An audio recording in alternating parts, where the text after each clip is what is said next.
extemporaneous speaker, so you're gonna just have to listen to me read from the script. This the presentation tonight is not just about the store or the bridge. It's also about Mr. Big Park. I thought that was an interesting story, so I just thought I'd add that to it. I feel like I have to start tap dancing.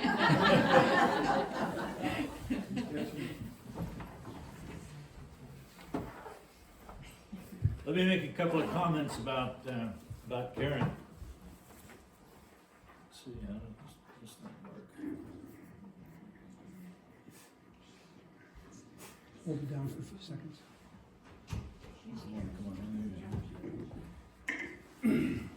Most of you know Karen, but most of you don't know a lot about her. She was born in Hawaii.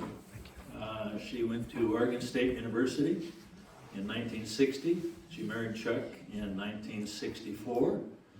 And she was studying home economics, and she was hoping to be a dietitian, but she had an interest in history. Chuck was commissioned in the Navy.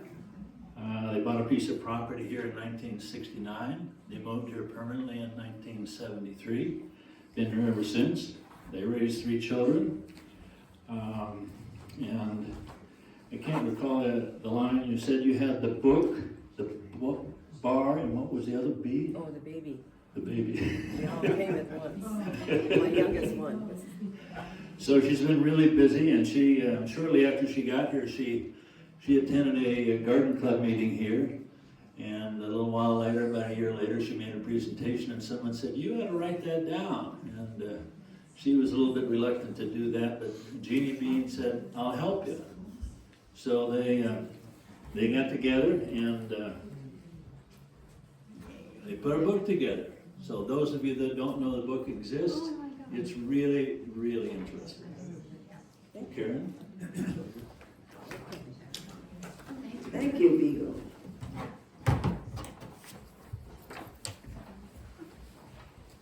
Okay, I guess we're ready. Milestones for Toyota's past was based on the Northern Plat registered by Peter Nordby in 1892. For the Norwegian families who moved to Port Townsend, it was a beacon for them to live near others who shared the same language. There were other settlers too, who found the island an idyllic place to live. Where the islands were previously isolated places for women, the men found it a haven. The many bachelors living alone could fish and dig for clams, and sell their catch at the fish house on Sky Bay Spit. They built small cabins in the woods near the beach after jumping ship or leaving disappointments in the northern goldfields of Canada. The Norwegian families who settled in the northern township or nearby set roots, establishing a community that built a post office, instituted a school district, and farmed the rich land. Many of their descendants live on the island today. The settlement of the Seventh-day Adventist families helped to cap the reputation of the island's fresh produce and vegetables and berries, especially the strawberries. After the peninsula's only land route, called the Chillicothe Portage, was removed in 1915, the replacement for an egress for the islanders became a focus for the community. So, we begin our story. The history of Marrowstone is comparatively short in contrast to the rest of the country. The story of the Northern Store has its seminal beginnings when the need for sundry supplies were needed by the families. Although there were Chillicothe School in operation at the time, it was too far for the island children to walk to. Therefore, the heads of families with children applied for a new school district, thus establishing school district 18 in April of 1893. I'm going to sit.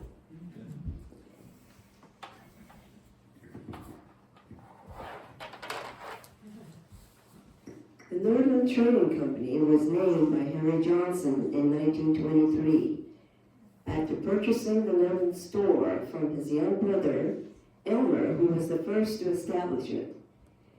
When Harry became owner of the Northern grocery store, he traded crabs and clams from the traveling native people for coffee, matches, and kerosene.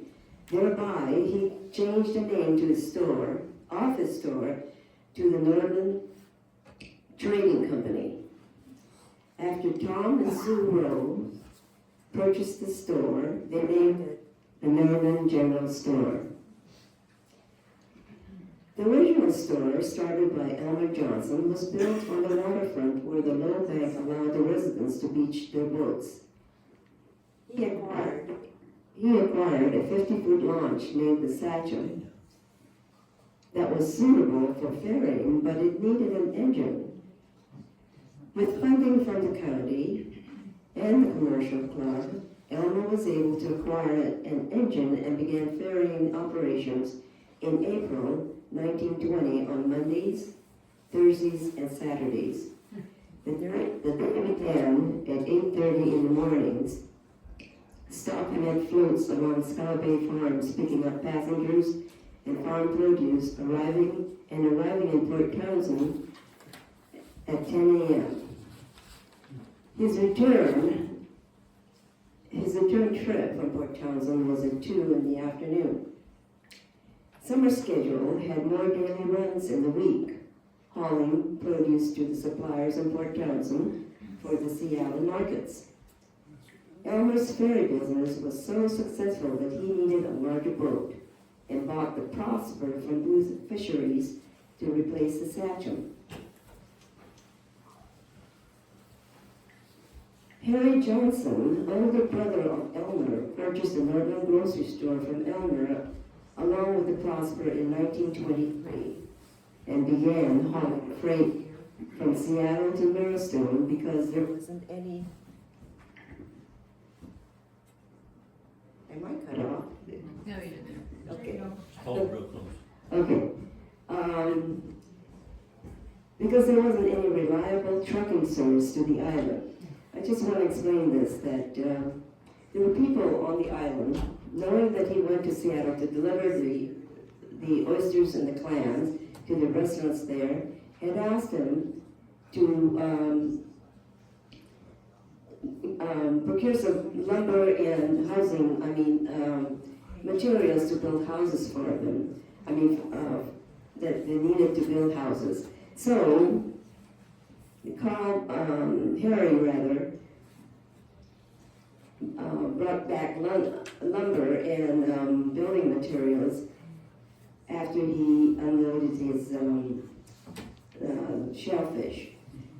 And that's the way he eventually started Carl's lumber store in Hadlock, because his yard was getting too small to store all the lumber, and so he bought this piece of property in Hadlock, and that's where he stored it till he started the lumber business. Okay, so Harry had a pier built in 1923 alongside an older building that was used for storing barrels of fuel oil and containers of kerosene. Harry traded with the Native Americans who used Long Harbor, or Killisett Harbor as we know it today, and never hesitated in helping them in times of emergencies. For his reliable help, he received a carved canoe from the Native Americans for their appreciation. About that time, the Northern grocery store named by Elmer was changed to the Northern Trading Company by Harry. In December of 1928, the Olympic Pile Driving Company of Port Townsend was hired to build a new dock to accommodate Harry's new boat, the Harold J., to replace the Prosper.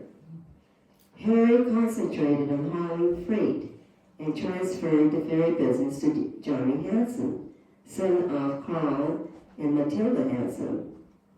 Johnny's boat was called the North Star, making only 2 trips to Port Townsend and charging passengers 50 cents each. By 1925, automobiles were used on the island, and the demand for a car ferry was taken to the county commissioners. An agreement was made with the island residents who would provide the labor and the county commissioners furnishing the equipment. The site of the landing was at the end of Old Ferry Road at the green spot and to the closest point on on Indian Island, I'm sorry. Do any of you know where the green spot is? Yeah. Yeah, Gary would know. He grew up here. As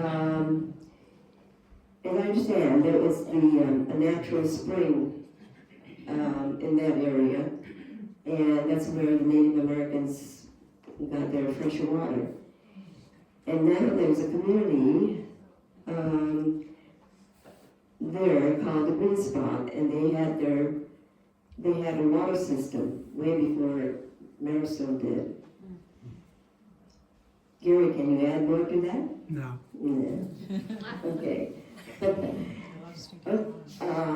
Okay, the old statue was recommissioned and renamed the Irene. It turned its cow between Indian Island and Hadlock. Cars drove forward on planks to get on the ferry, and upon reaching their destination, the cars had to back off on the same planks. Needless to say, mishaps often occurred, delaying the ferry schedule. I had a friend who once told me that she came to Maristone only once, and she was a long-time resident of Port Townsend. She came to pick up a turkey, and her experience of driving on the ferry on these planks and backing off just was horrendous, and so she just bought her turkey once from the Maristone farmers. Okay, I lost my place. Mail for the islanders was dropped at the Hadlock post office. It was left to the islanders to pick them up from there. The distance was far, walking on rutted roads across the bridge. That was the bridge between Indian and Maristone Island. And crossing the Chimicum Portage to get to the mainland. The first mail carrier was Charlie Johnson, son of Johann and Louise, who had to time his walk on the dirt trail to the half-mile-long Chimicum Portage at low tide, so the path would be exposed for an easy egress to the mainland. He picked up the mail bag from the Hadlock post office and repeated the walk back. The long journey was lessened after Charlie purchased a horse and buggy. Carl Hawken Hansen took over the duty of mail carrier from Charlie.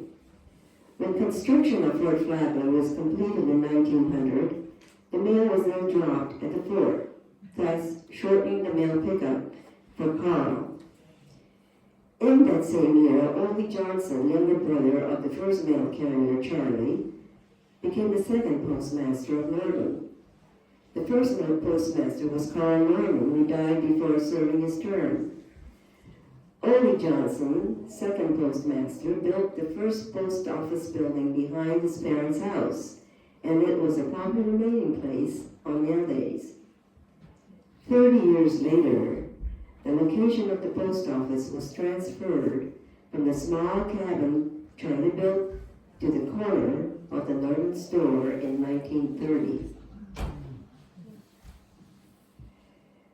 Now, the advent of the Adventist families. The Seventh-day Adventist families arrived from Happy Valley, California in 1917. They were the Crows, Anderson, and Paddock families. And they were a very industrious group of people who improved the reputation of island farmers and turned high-quality produce into a crowning glory. Upon hearing upon the cheap land available on Marrowstone, they purchased a stump farm from Charlie Twiggs, who logged large sections of the trees on the island and sold the stump fields to families and newcomers. Upon arriving, the families pitched a tent for shelter, and Elmer Crow built a cabin for his family. All able-bodied men, young and old, were working to remove stumps with a stump puller, and for the more deep-rooted ones, dynamite was used.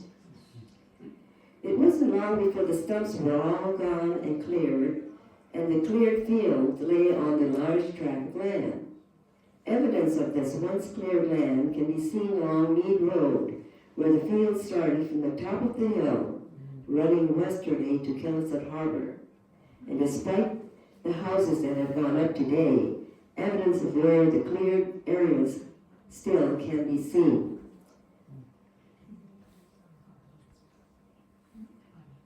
That's the paddock couple. Around the turn of the century, there were many bachelors living along the shoreline of both islands. Fishermen lived near the fish house on Marrowstone Point, and some lived on their fishing boat, as did Louis Hansen. He was a man of average height, with the asperity of an independent soul who made it through life from a young age. Louis enjoyed retelling the time he was stopped to identify himself to a revenue cutter checking on identity of sailing crafts on the Sound. "Never mind," Louis called. "Come on now, what's the name of your craft?" did the officer demand from the Coast Guard cutter. "Never mind, I tell you." And indeed, Louis's smack was named the Nevermind. At another time, Louis was expected to be the corpse the sheriff from Port Townsend came to fetch when a fight was witnessed by a passing fisherman who watched Louis being the recipient of blows from a large man who threw him overboard, then hauled him back on board by his hair. When the fisherman rounded the headland and was out of sight of the life and death battle, he heard a shot and assumed the worst for Louis. He reported the incident to the sheriff, who then headed for Marrowstone to bring back the body to the morgue. Instead, after reaching Marrowstone, he came upon a quiet scene with laughter coming from the Nevermind and found the celebration had been going on. The sheriff asked Louis, "Did you have a fight here today?" "Yes. A Frenchman came on board my sloop to take this woman away." Louis referred to Josephine Bautier, whom he had gallantly rescued, displaying a hand with one finger nearly bitten off and a swollen cut over his left eye, where the Frenchman had thrown a bottle at him. "He came to take this woman away and threatened to kill me," said Louis. "But, as you can see, I wouldn't let him." So ended Louis's bachelorhood because he and Josephine, who preferred to be called Madam, were married. They lived 30 happy years on property along Mystery Bay. However, after discovering he had terminal illness, Louis committed suicide. Unfortunately, after Louis's death, Madam did not inherit the property because their marriage license was not registered at the county courthouse. Instead, Louis's brother Hans, who lived adjacent, inherited all of Louis's property, although he gave half the cash from Louis's property to Madam and allowed her to live in the house for as long as she lived. After Hans's death, there were no heirs to inherit the property. Therefore, the property reverted to the state, who then created Mystery Bay Park and Marina from the land that once belonged to Louis and Madam.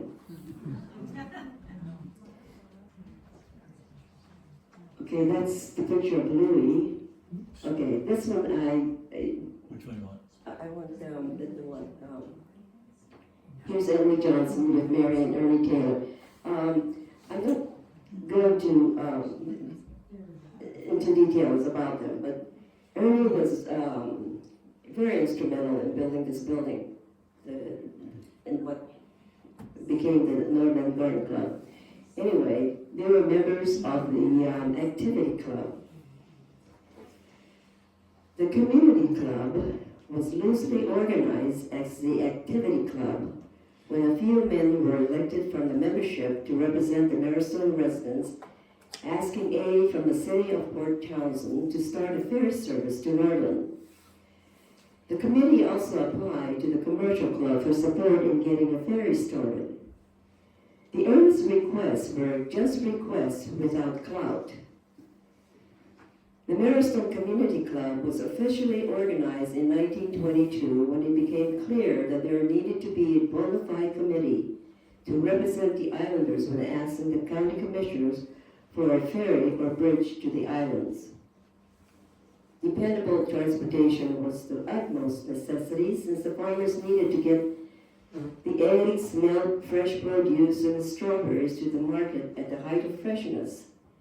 The Northern growers formed an association and contracted with a Seattle farm to have their strawberries shipped through them. Elmer Crow and Al and Ralph Paddock were large producers of strawberries which were popular among the locals.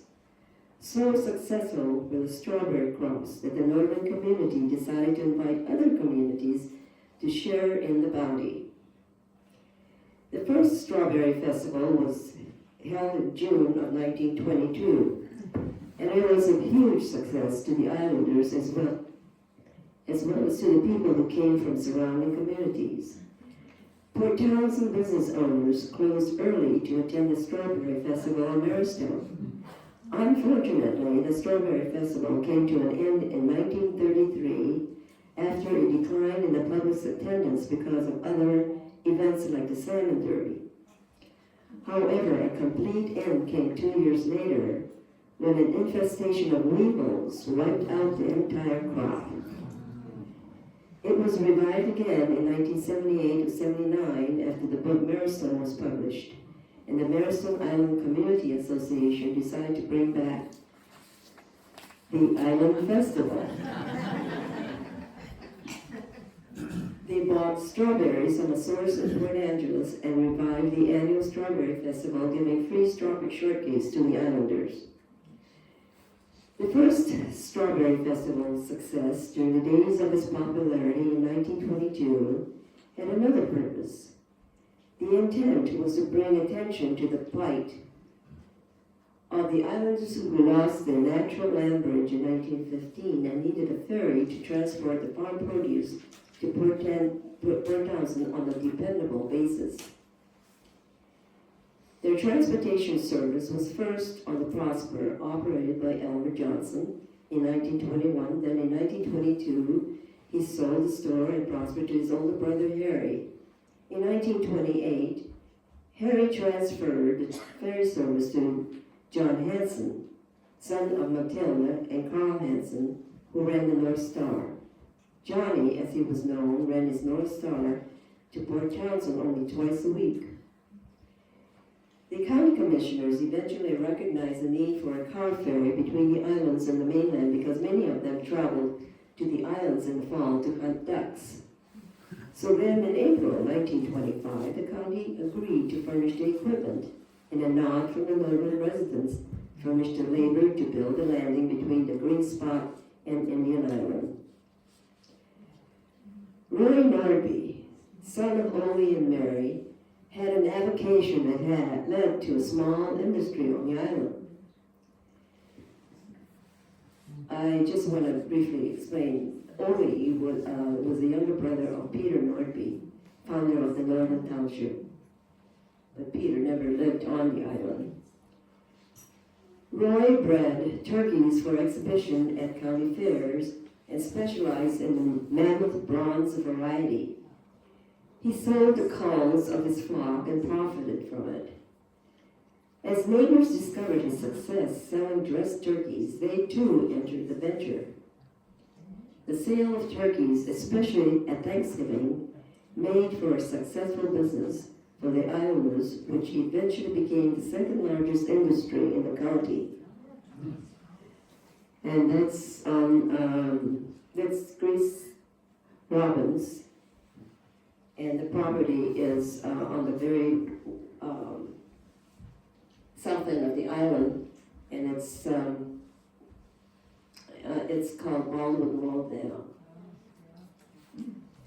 By the mid-1930s, there was a move made towards constructing a suspension bridge across the cut, but the permission to build a low bridge was canceled by the Secretary of War. It was also opposed by the tug and steamboat companies because such a bridge would close the waterway. Army officials also asked for a report on the steps taken since 1915 when the quarter-mile egress route was dredged. The lengthy report included copies of various petitions and correspondences by the northern residents, and at the time it seemed like a mystifying request. By 1940, the residents learned the report was a general stage to having a bridge built, but paradoxically affected the Indian Island residents. The Navy purchased the island 2 years before for a munitions storage site, and the residents on Indian Island were nominally recompensed. They were given a deadline, February 1st, 1941, to evacuate their homes. After the Navy occupied Indian Island, they also operated their own ferry north of the existing ferry terminal. Ironically, the Navy ferry was a convenient ancillary measure when the ferry Northern was in dry dock for frequent repairs from deterioration caused by the unusual load of foot and car traffic from the Navy as well as the islanders' need. Between 1947 and 1948, the Army had also begun a push for construction of a bridge. The county commissioners applied for a federal loan from the Housing and Home Finance Agency, which approved a grant of $10,000. The rest of the funding was through bonds, which was placed on the 1950 ballot. The people of Jefferson County approved with the greatest majority of any in the history of the county. January 11, 1952, the dedication ceremony was conducted at 1 p.m. with George Murphy, son of Ruth and Roy Murphy, handing the gold scissors to W.A. Buggy, the county commissioner, and a county engineer who cut the ribbon opening the thoroughfare of the long south gold to the islanders. In conclusion, the story of Marystone Island begins with the coalition of the community for the sole purpose of having a bridge or ferry built to replace a natural land bridge called the Chemical Portage that was dredged out in 1915. With the influence of the Navy and the perseverance from the members of the community club, a bridge finally came to pass. The bridge was a catalyst that changed the lifestyles of the islanders and sidelined the need for island activities which was sought in places beyond the island. Changed the lifestyle.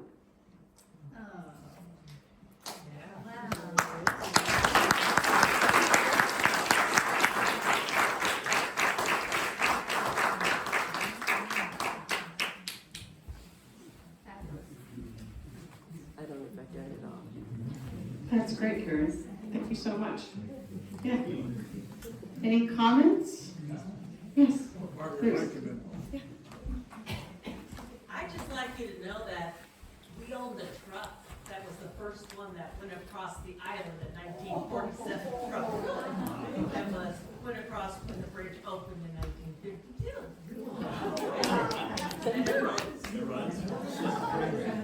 1947. I just want to quick tribute to, Yeah.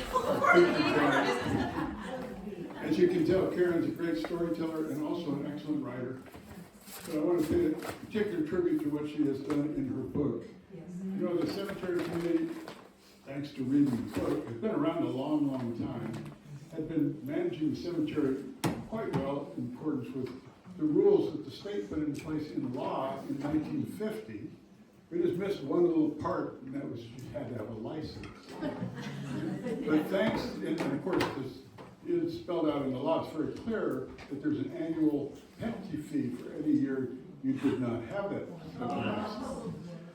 We've applied for our license in 2023, 70 years after the requirement was back in 1953. Thankfully, due to the detail about the cemetery in her book, you go to the back, look up Soundview Cemetery, there's about 25 different references. I was able to convince the state that we had been doing things kind of the right way, just didn't have the license. And they waived all of our back penalties, largely thanks to the information she provided.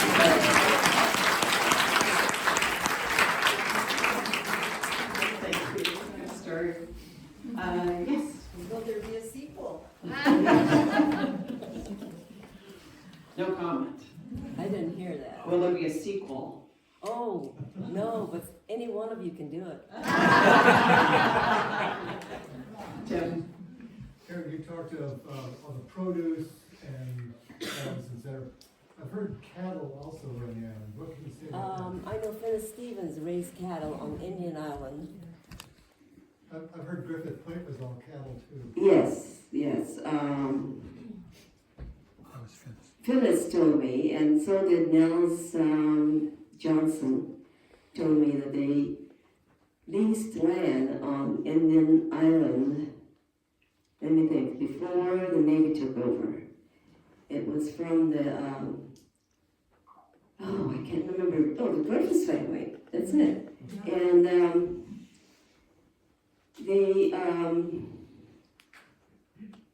it wasn't populated. I mean, it wasn't really settled as much as Marrowstone Island was settled, and there were large areas where they raised cattle.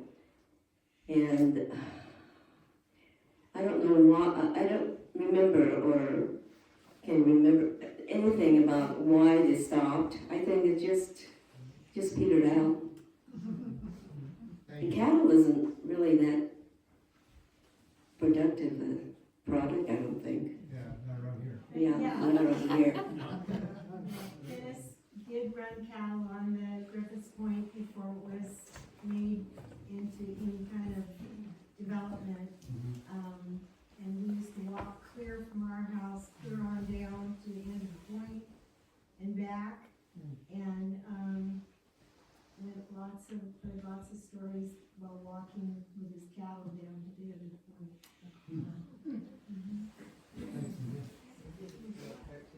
When we moved on the island, Phyllis lived in a really dilapidated house. It's no longer there. It was there for a long time, and even before Lisa and Jeannie bought it, still existed. And I think it was torn down after it was bequeathed to the Washington State University, I think, for research. I understand it's a research area. I think some of you know more than I do. But I was told that it was also, he pulled up an Aladdin brand prefab house there, and for his wife. And in her excitement, I don't know, she didn't live in it very long. She died soon after that. So he was a lonely old man. But he had his squirrels. And he took us on tours where you know where Phyllis Lane is, or Phyllis Trail, that's it. He took us there, and he had all these squirrels coming out and picking up the peanuts that he would set out for them, and then you watch them run off, dig a hole and plant it there, and then you say, go find that peanut. Go find a peanut that that squirrel had hidden, and you couldn't. We couldn't. I had the kids there, and we were all searching for it. Just couldn't find any of those peanuts. So they were a clever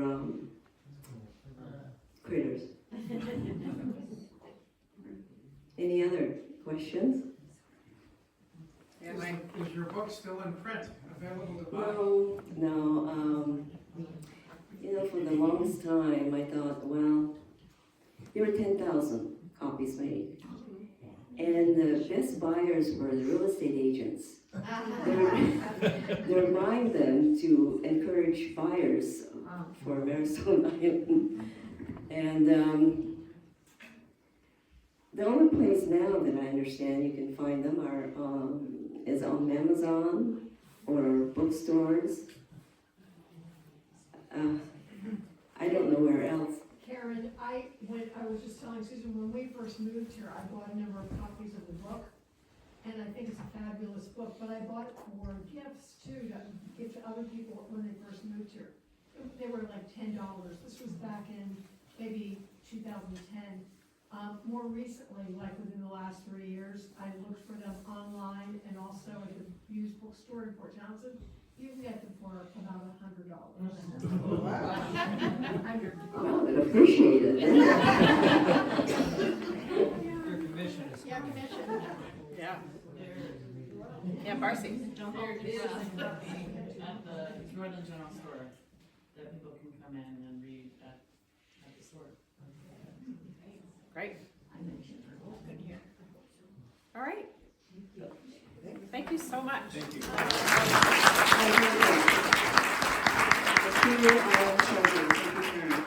All right,